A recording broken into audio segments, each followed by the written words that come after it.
নবী আমার বড় ক্লান্ত।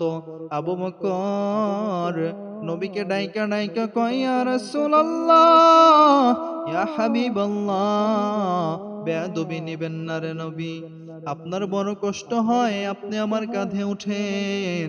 নবীকে কাঁধে নিয়ে আবু বকর হাঁটতেছে।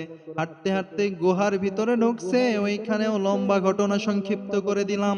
ওইখানে একটা সাপ আগে থেকেই ওই গুহার মধ্যে থাকছে।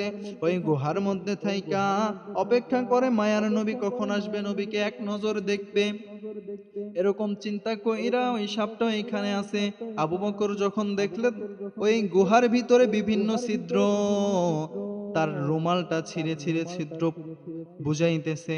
সব ছিদ্র বোঝাই করার পর দেখে একটা ছিদ্র এখনো বাকি, অথচ এটা বোঝানোর মতো কোনো কাপড় বা কোনো কিছু তার কাছে নাই।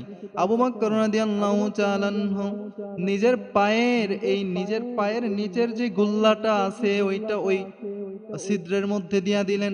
সাপ এইবার যখন দেখলেন আবু বকরের পায়ের কারণে নবীকে দেখা যায় না, আস্তে আস্তে টাচ করতে লাগলেন। টাচ করার পরেও আবু বকর নড়ায় না। এইবার সাপটা আলতো করে জিহ্বাটা দিয়ে নাড়াইতে লাগলেন, তারপরেও আবু বকর সরায় না। আস্তে আস্তে কামড় দিতে লাগলেন, তারপরেও আবু বকর সরায় না। বলে ব্যথা, ব্যথার যন্ত্রণায় আবু বকর এইবার চোখের পানি ছেড়ে দিছেন। চোখের দুইটা ফোঁটা পানি আইসা আমার নবীর গায়ে যখন, গা মোবারকে যখন পড়লেন, নবীর ঘুম ভাঙে গেলেন। আর মায়ার নবী ডাক দিয়া কইরা, আবু বকর আপনার কি জন্য চোখে পানি?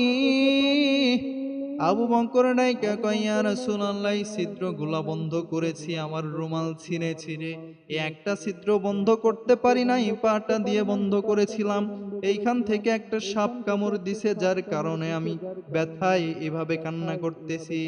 আমার নবী ডাক দেয়া কয়, রে আবু বকর, আপনি কেন আমাকে ডাকেন নাই? আপনি কেন কোনো আওয়াজ করেন নাই? আবু বকর ডাক দিয়া কয়, ইয়া রাসূলুল্লাহ, আমি যদি আপনারে ডাকি আপনার ঘুম ভাইঙা যাবে, বেয়াদবি হয়ে যাবে, জন্য ডাকি না। আমার নবী নিজের মুখের লালা মোবারক নিয়ে তার ওই জায়গাটাতে লাগাইয়া দিলেন, সঙ্গে সঙ্গে ব্যথা না।